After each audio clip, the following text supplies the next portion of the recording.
చేసుకొని 3 table spoon దాకా ధనియాలు, 1 టేబుల్ స్పూన్ దాకా జీలకర్ర, 3 టేబుల్ స్పూన్ దాకా మినపప్పును యాడ్ చేసుకోవాలి. ఇప్పుడు మంటను లో ఫ్లేమ్‌లో పెట్టుకొని వీటన్నింటిని దోరగా ఫ్రై చేసుకోవాలి. ఇప్పుడు ఇవన్నీ లైట్‌గా కలర్ చేంజ్ అయిన తర్వాత ఇప్పుడు వీటిని ఒక ప్లేట్‌లోకి తీసుకొని చల్లారనిద్దాం.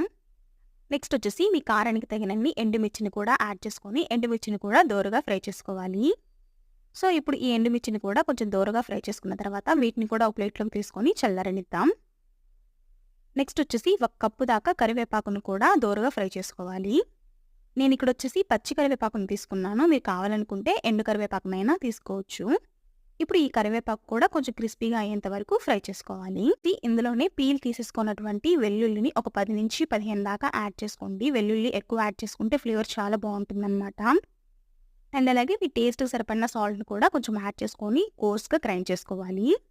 సో, చూసారు కదా! మరీ ఎక్కువ పౌడర్ లాగా కాకుండా కొంచెం కోర్స్‌గా గ్రైండ్ చేసుకోవాలి.